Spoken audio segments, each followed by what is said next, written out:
Bonsoir et bienvenue dans le kiosque, votre émission culturelle. Pour ouvrir ce magazine, d'abord une pensée évidemment toute particulière pour les 4 dessinateurs de Charlie Hebdo tués ce mercredi 7 janvier lors d'une fusillade au sein de leur journal. Charb notamment était natif, vous le voyez sur ces images, des Yvelines. Le directeur de la publication de Charlie Hebdo, de son nom Stéphane Charbonnier, était né le 21 août 1967 à Conflans-Sainte-Honorine.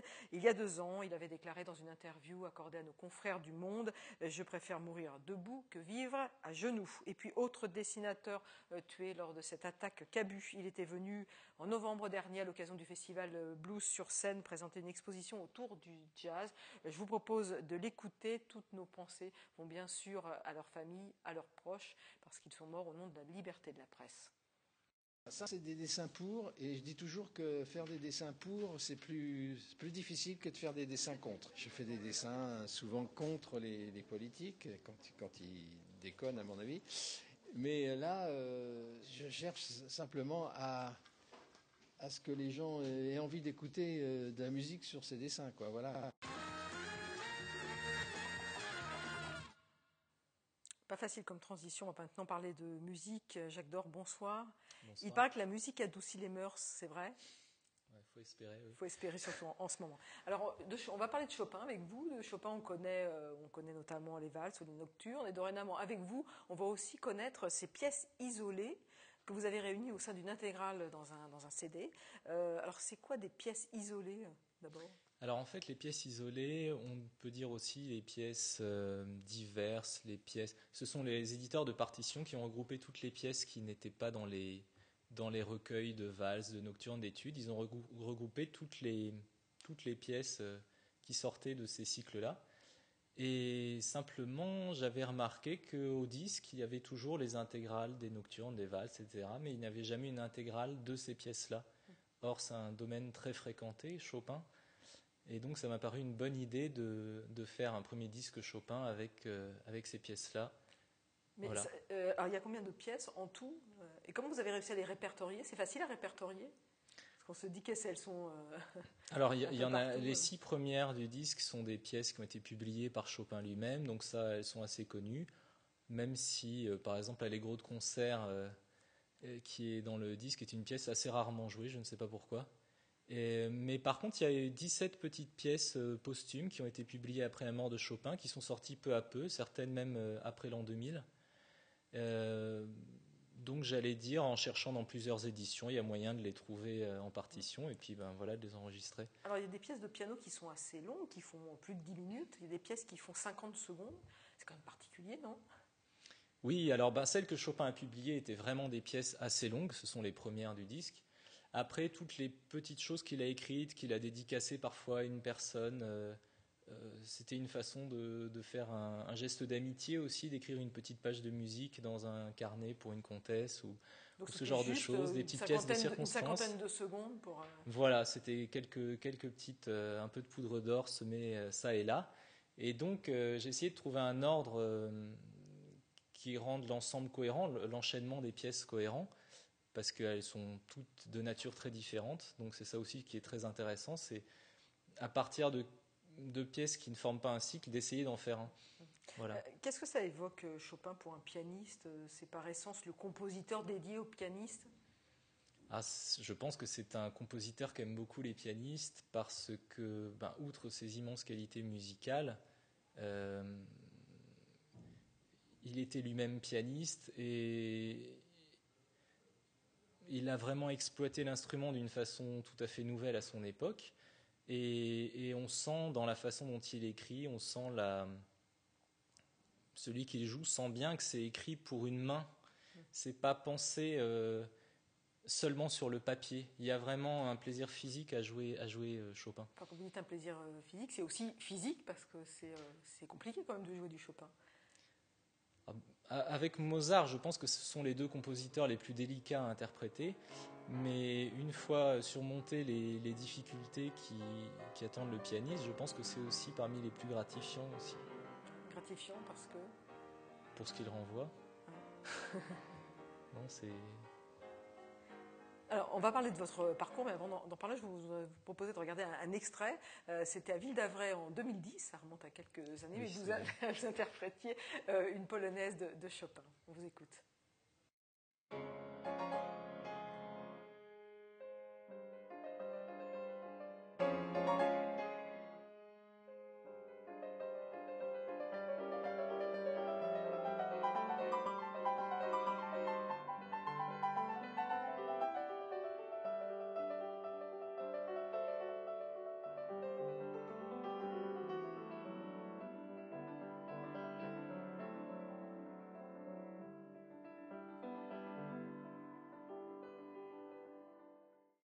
Voilà, on voit que c'est pas toujours simple, Chopin, ça va vite, non, c'est ça, ça va vite, ça va lentement. Ah, oui, c'est sûr. Il y a beaucoup de virtuosité chez Chopin, mais elle est jamais gratuite. Elle est toujours au service de l'expression. Alors, si on veut vous entendre, il y a un concert qui sera donné ce samedi soir au Conservatoire de Versailles. Oui, tout à fait, à 20h30. Dans ce concert, on pourra écouter toutes ces fameuses pièces isolées. Alors, il y aura la majorité. Il y aura toutes les pièces que Chopin a lui-même publiées et il y aura une partie des courtes pièces qui suivent, oui. Alors, le Conservatoire de Versailles, c'est un lieu que vous connaissez bien? Ah ben, c'est un peu un retour parce que j'y ai fait mes études, j'ai fait mes premières études de musique et puis j'y ai fait un récital, mais déjà il y a 10 ans, donc c'est vraiment un retour aux sources. Qu'est-ce qui vous a donné envie de faire du piano? Est-ce que tout petit, on vous a mis devant un piano parce que vos parents en faisaient eux-mêmes ou... Non, ma grand-mère m'a mis au piano, elle m'a montré, m'a fait faire mes premiers pas, mais ça s'est fait tout seul, personne m'a poussé, non. C'est plutôt au moment où il fallait faire des choix, au moment du collège, je me suis dit non, finalement c'est ça que je veux faire, donc je suis rentré au conservatoire et voilà. Et pourquoi cet instrument-là en particulier? Bon, qui est un instrument assez commun, que beaucoup d'enfants pratiquent, mais après il faut pouvoir en faire un métier. Je ne sais pas si ça s'explique, une attirance pour un instrument. Non, je ne sais pas, le son, la texture du son. Tout. Puis c'est un instrument qui permet une façon d'appréhender la musique de façon orchestrale. Si on joue de la flûte, il n'y a qu'une seule note qu'on peut jouer en même temps. Au piano, on peut tenter de prendre connaissance d'une pièce d'orchestre. On entend l'accompagnement, le chant, on entend toutes les hauteurs possibles. Donc c'est un choix incroyable. Alors ce CD de Chopin, les intégrales des pièces isolées, c'est pas votre premier CD. Vous avez déjà composé d'autres choses avant? Il y a eu 2 autres disques. Il y en a eu un premier qui était un disque dédié à des pièces peu jouées aussi de Mendelssohn, Liszt, Tchaïkovski, Messiaen et Bartók sur le thème de Noël, que Noël est souvent interprété à l'orgue ou par les chorales, mais rarement au piano. Et en fait, il y a un répertoire qui existe. Donc voilà, c'était cette idée-là. Et ensuite, j'ai fait un deuxième disque consacré au compositeur François Leclerc, dont il y avait des pièces inédites également enregistrées. Vous aimez bien les inédits alors? C'est toujours agréable. C'est toujours agréable. Bon voilà, et ben écoutez, donc ce CD qu'on peut trouver chez tous les bons disquaires, comme on dit. Oui. Ouais, Chopin, les pièces isolées de Jacques Dore, et puis si on veut vous écouter, un concert qui sera donné donc samedi soir au Conservatoire de Versailles. Merci beaucoup d'être venu sur le plateau de Kiosque. Merci à vous. Allez, on continue cette émission avec Mitsu. C'est un opéra-film, un vrai challenge artistique qui est proposé le 23 janvier au théâtre de Saint-Quentin en Yvelines, à la recherche du temps perdu, vous allez tout comprendre, avec Jean-Charles Fitoussi et Claire-Mélanie Sinubert.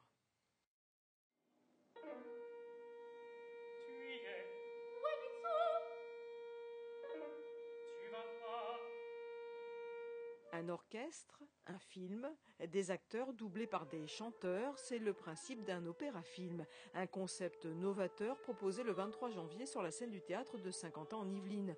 Aux manettes, un duo d'artistes qui a travaillé pendant une année. Lui est réalisateur, elle est musicienne. Ils ont d'abord réalisé un film autour du thème d'une lettre de Rilke au peintre Balthus, avant de passer à la conception musicale, tout un challenge. On a tourné un film en sachant que ça allait être mis en musique et surtout que les acteurs du film allaient être doublés par les chanteurs d'opéra. Et du coup, on a tourné le film d'une manière un peu différente de celle que nous aurions utilisée si on avait tourné un film normal. C'est-à-dire que je dirigeais les acteurs de telle sorte que la compositrice puisse ensuite écrire sa musique qui s'articulerait avec les paroles des acteurs. Parfois, on faisait des prises plus lentes, plus rapides, pour qu'elle ait un peu plus le choix, disons, du tempo de sa musique. Le compositeur est tout le temps face à des contraintes, et heureusement pour lui, parce que s'il n'en a pas, l'aspect infini des possibles est vertigineux. Donc je dirais, là, évidemment, la contrainte, on la connaissait, puisqu'on avait choisi ce dispositif ensemble. Et que du coup, au contraire, j'étais très contente de savoir que j'allais avoir une contrainte. Je ne savais pas comment j'allais m'en dépêtrer. Il a fallu choisir les prises et ensuite relever les rythmiques et à partir de là, complètement imaginer la musique qui allait accompagner ça, les notes qui allaient être chantées. Le travail donc de près d'une année à découvrir le 23 janvier. Vous pourrez y suivre le parcours d'un enfant qui, en cherchant son chat, Mitsu, trouve la porte du temps, s'y engouffre pour mieux retrouver son animal de compagnie. Un conte plein de magie qui dure 1 heure environ à voir en famille.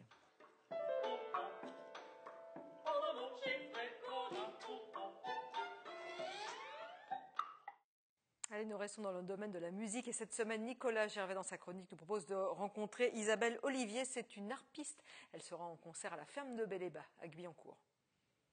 Fameuse harpiste ouverte aux sonorités jazz, elle présente un projet d'opéra avec des musiciens français et américains, un projet adapté du Baron Perché d'Italo Calvino. Pour nous parler de cet hymne à la liberté qui sera présenté le 17 janvier à la ferme de Bel-et-Bas avant une forme plus légère en mars à la Maison de la Poésie, voici Isabelle Olivier dans le kiosque.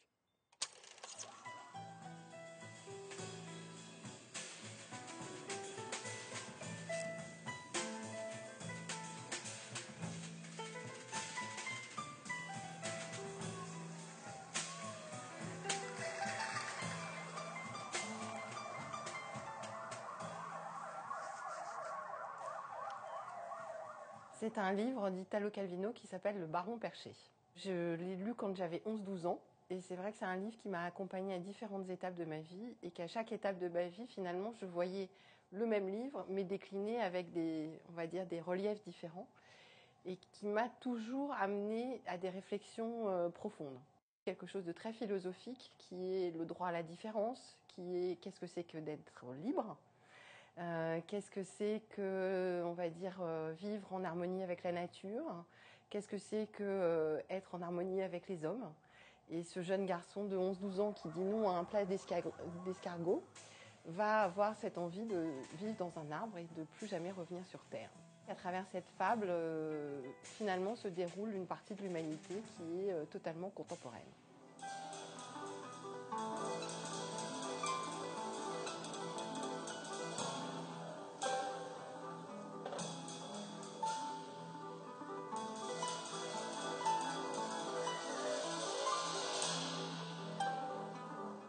Mon album précédent était une déclinaison de chansons.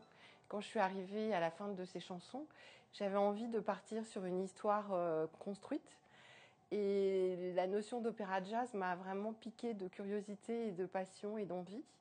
Et effectivement, cette histoire-là se prête extrêmement bien au jazz, parce que ce jeune homme qui part vivre seul dans son arbre, quelque part, improvise sa vie, mais en même temps en ayant cette capacité d'innover.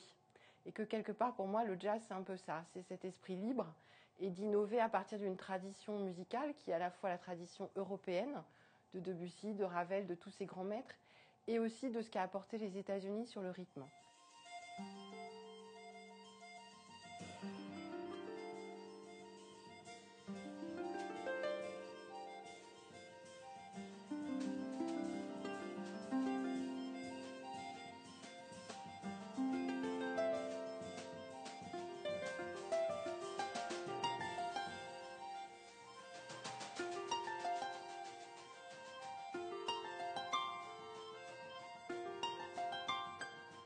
C'est aussi pour ça que j'ai eu l'envie et l'idée de faire un projet franco-américain. C'est d'avoir une équipe américaine, une équipe française et de relier les deux. 2014, c'était de travailler vraiment sur les instruments, contrebasse, batterie, harpe et électronique.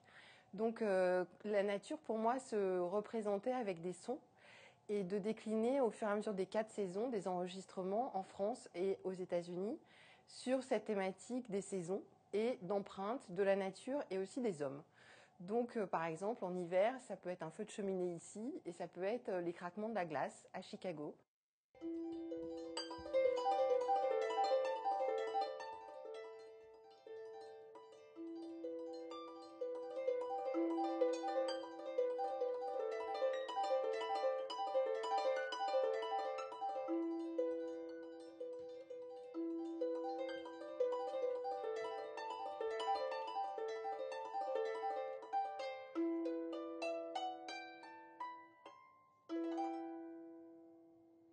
c'était un challenge de les intégrer dans la partition musicale. Mais le fait qu'il n'y ait pas de mots, ça m'a laissé, on va dire, un champ complètement libre sur l'imaginaire et la créativité.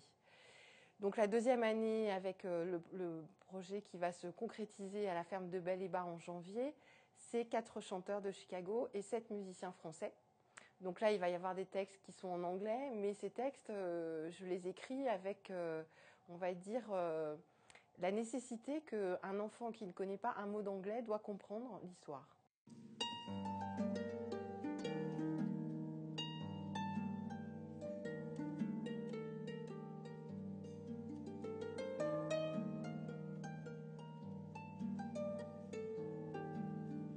Et puis en 2016, effectivement, c'est de rajouter des chœurs et un big band, donc de faire une grande formation pour finalement, on va dire, faire le bouquet final.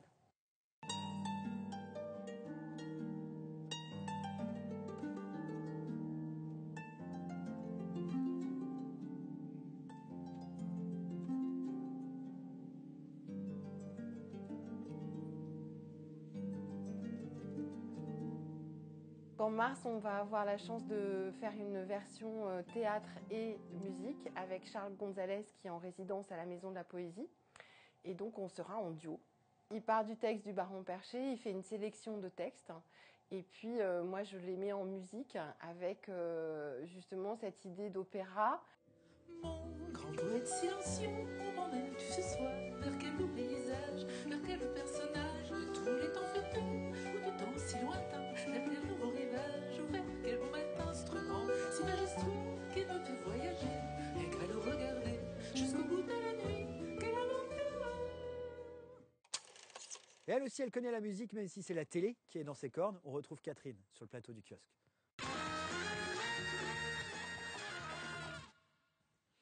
Allez, place à la danse maintenant avec 2 rendez-vous à noter. Donc de la danse pour le jeune public des 9 ans avec les Pokémon Crew qui rendent hommage au cinéma des années 40. Et en parallèle au début du hip-hop, c'est dimanche à 16h à la Meurice de Trappes, entrée à partir de 8 €. Voici un extrait.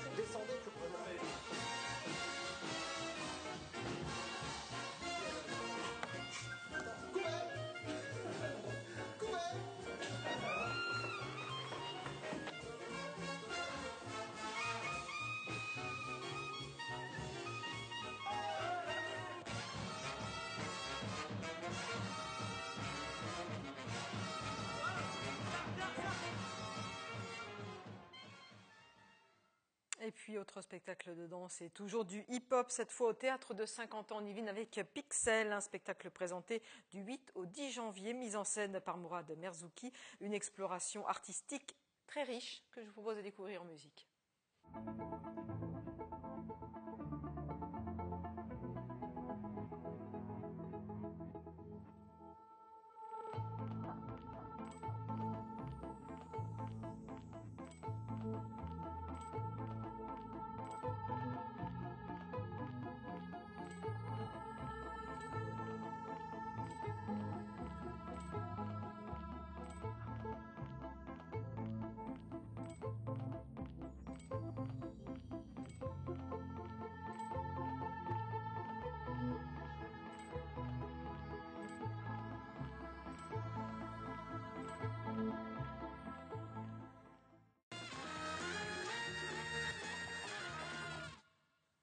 Et du théâtre maintenant avec La Tempête d'après Shakespeare, donnée ce samedi soir au Prix Ismaël en cours. Aux commandes de cette œuvre, Alain Pralon, sociétaire honoraire de la Comédie Française. Il sera notamment entouré de Dominique Pinon et de Sarah Biasini. Tarif à partir de 21 €. Voici un extrait de La Tempête de Shakespeare. Pourquoi vous avez provoqué cette tempête? Sache seulement, pour l'instant, que la généreuse fortune qui maintenant me sourit a jeté mes ennemis sur ce rivage. Et ce, au moment même où ma science prévoit, si je sais l'accueillir sans attendre, qu'une étoile peut m'être favorable ou faire décliner mon sort.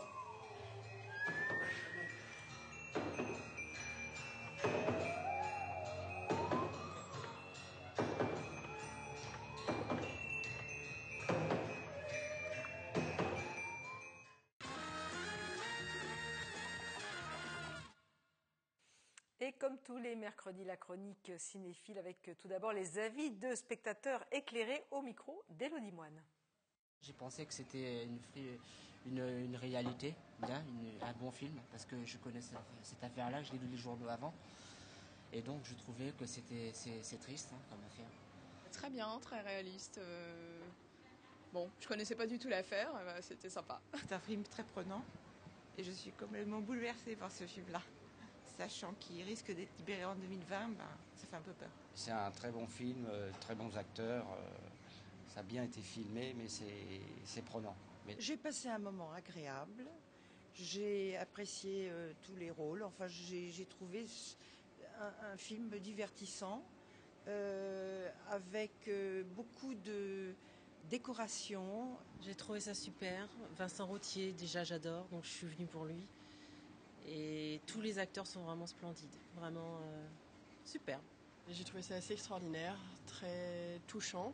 Et je savais pas du tout en fait de quoi ça parlait. Enfin, j'en avais entendu parler vite fait, mais je connaissais pas vraiment le sujet du film, tout. Et donc, je trouve ça vraiment super.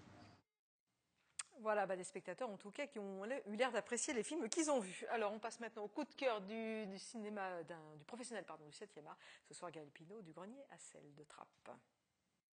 Bonjour et bonne année.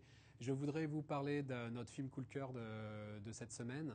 Il s'agit du film Chantons sous la pluie, qui est une comédie musicale sur l'histoire du cinéma. Il a été tourné en 1953 en couleur, en technicolor, donc des couleurs très chatoyantes. C'est un film fondateur, puisqu'il était en 1953, mais il raconte le début du cinéma parlant, les années 30 avec le cinéma muet et l'arrivée du parlant. C'est l'histoire de Don Lockwood et Lina Lemont, qui sont deux stars du cinéma muet hollywoodien, et le cinéma parlant arrive, et là ils vont devoir s'adapter, et malheureusement la voix désagréable de Lina va menacer le duo, et on engage alors Cathy, qui est une danseuse, pour doubler la voix de Lina. Alors c'est intéressant puisque pendant les passages de tournage de films muets, on voit que sur le même plateau, on peut avoir plusieurs tournages en même temps, puisque le son ne dérange pas. On entend tout le monde qui crie à droite, à gauche, mais vu que le son il passe pas, c'est assez intéressant d'avoir ça. On a vraiment l'histoire du cinéma, et puis on a tout le processus de création du film parlant, avec les problèmes techniques qu'il pouvait avoir à l'époque, où est-ce qu'on met le micro, comment ça marche, est-ce qu'on tourne la tête, est-ce que le micro il prend bien le son. C'est très intéressant, c'est vraiment très beau, puis c'est un film de chant, de danse, de claquettes, c'est un film sur l'histoire du cinéma, encore une fois. Il y a 2 séances de ce film-là, une en version française, une en version originale sous-titrée. Vous retrouvez ces séances sur notre site www.cinémagrenier-à-Celle.com. Merci. Eh oui, souvenir au Grenier à Celle. Kiosque, c'est terminé pour cette semaine. Allez, on se quitte en musique. Michel Fugain et Pluribus seront sur la scène du théâtre Espace Coluche de Plaisir vendredi 9 janvier à 21h. Un spectacle où Michel Fugain est accompagné de 12 musiciens. Bonne semaine à vous. Gardez l'esprit ouvert et curieux. Comme ça, dégage, range ta peau.